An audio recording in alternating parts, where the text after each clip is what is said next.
Mga kaibigan, muli pong nagbabalik ang inyong lingkod, Hailey Comworks. Sa araw na ito, mga kaibigan, ay papakita ko lamang po sa inyo. Yun pong simpleng setup ng OLT. Ito po yan, na meron pong mga cassette na nakikita nyo po. So, lahat po ng cassette na yan ay may FBT na po siya, no, sa cassette natin. At meron din pong mga ratio ito, iba-ibang ratio po ito, ipapakita ko sa inyo mamaya. Ngayon, pag bibili po kayo ng ganitong mga cassette na meron mo na pong FBT, ay bibigyan ko kayo ng link sa comment section or sa caption po natin at bisitahin nyo po. At ito naman po mga kaibigan, ang gamit natin na OLT Visol, ito po ay 1 pon Jipon.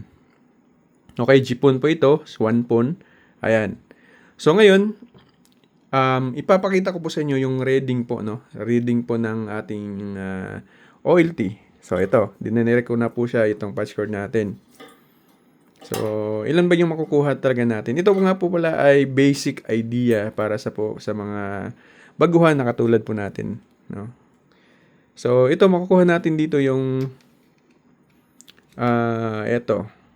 positive or negative, ayan. Positive 8, no? Yung makukuha natin mismo, direct po tayo sa atin pong OLT.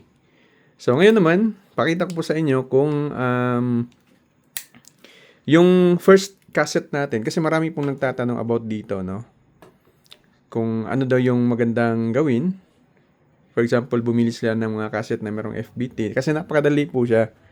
Ito pong una nga pala ay meron po siyang ratio na 90-10, no? 90%. So, yung ano niya, ito naman 85%, yung isa 80%, yung isa 70, 65, and 60. Hindi ko na nilagyan ng 50. Actually, meron pang 50, may bigyan 65. So, ganyan, yan lang yung magiging sample natin ngayon. At, syempre, gumamit po tayo ng coupler. Kapag bibili po kayo ng coupler, ito, connector po yan para po sa ating patch cord. Ay, bibigyan ko din po kayo ng link sa comment section or sa caption po natin. Pag bibili po naman po kayo ng ganito, meron din po tayong link nito. Kasi napaganda, napakagaan, napakaliit. At di mo na kailangan ng battery kasi i-charge mo lang ito. Ayan, charger ng cellphone, okay na po ito. Okay, so matagal din po malubat. Actually, malapit na siyang malubat kasi hindi pa siya na-charge. Gamit na po ito.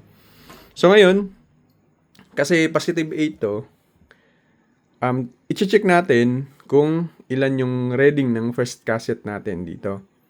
Okay? So, kasi ito, ganito po kasi yan mga kaibigan. Positive 8, kailangan nating tawag dito, i-distribute natin yan na hindi siya, dapat tama yung pagka-receive ng mga cassette natin.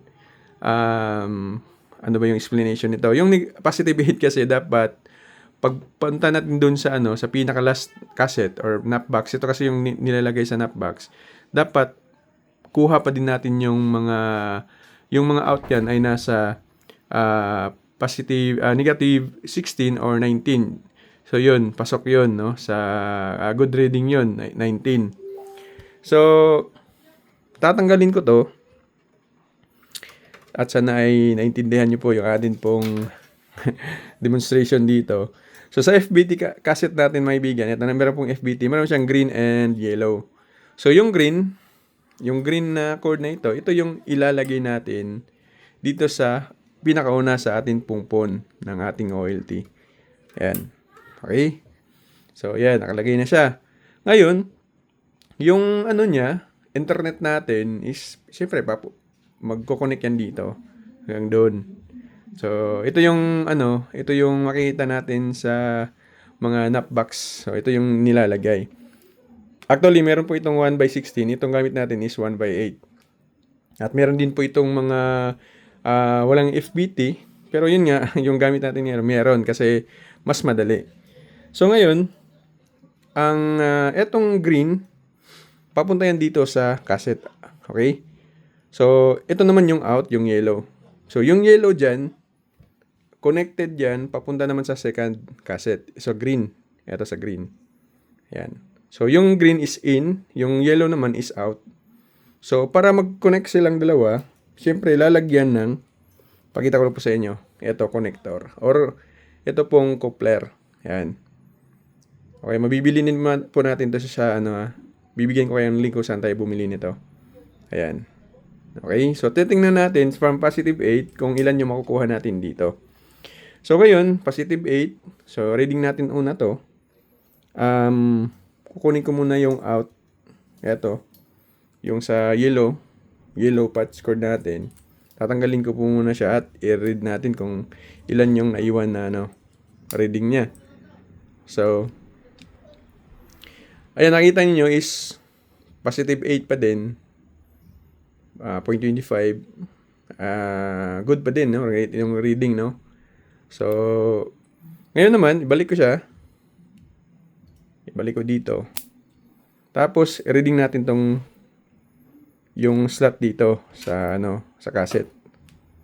Kung ilan yung makukuha natin para sa mga client. Dito na yung mga client natin. Okay, dito na yung mga client. Or sa bendo mo, Kasi, mga kaibigan, maganda din po yung setup namin sa Wi-Fi 5. Pwede natin gamitin siya as window, centralized, tapos pwede din sa client. So, ito ngayon, balikan muna natin dito. I-read natin kung ilan yung kada port na makukuha natin. Ayan, meron siyang negative 11 or 10 na dot 90. So, okay na reading po yan. Para po sa mga client yan. Okay, good reading po yan. So, ngayon, dito naman tayo sa, ito po yung 90% maibigan na 90-10. Pasensya po sa mga termino na ginagamit natin kasi nga po baguhan po tayo dito, pero yun po, magbibigay lang po ng idea din sa mga kaibigan natin na kapareho din po natin. Ngayon naman, so kanina is positive 8 pa din to, so tatanggalin ko muna yung patch cord natin na yellow dito at titingnan natin kung ilang reading yung makukuha natin sa pangalawang cassette, mga kaibigan. Okay? So, eto. Yung makukuha natin dyan is positive 7. Okay? Positive 7 na lang. So, maliit lang yung loss niya, So, ngayon naman, balik ko siya para i-try nating i-read din yung kanyang yung second cassette. Ito ay 85% tapos 80. So, syempre para mas mabilis, didiretsuhin ko na doon sa pinaka last na cassette kung ilan yung makukuha natin. So, ito ay para sa vendor natin or sa client. Yung nakuha natin dyan is negative 10. Okay, so good. Good yung reading pa din. So, ngayon mga kaibigan, para mas madali, kasi alam ko naman na good lahat yan. Alam naman natin na good lahat yan. Pupunta tayo dito sa last cassette natin na meron pong 60%. So, yung magagamit mo dito, 1, 2, 3, 4, 5, 6. 2, 4, 6 lang yung nilagay natin. So, ibig sabihin, pwede pa tayong gumamit ng mga ilan o abot pa ito ng 10 na cassette. Napbox kasi napakababa po ng reading, Negative. Ano lang, ito yung sa cassette natin, reading natin diretso. Ayan, negative 12. So, ayan, good na goods, di ba? So, ganun lang yung paggamit natin dito sa mga cassette, mga kaibigan. Napakadali lamang po, di ba?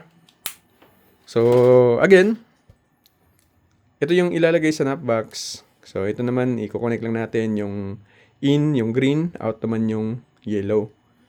So, by ratio, kasi nga po dapat maganda yung distribution ng ating pong OLT, yung positive 8, dapat mabigay po natin ng insakto dun po sa mga napbox natin para maabot po natin yung 128 clients sa paggagamit po tayo ng RB4011.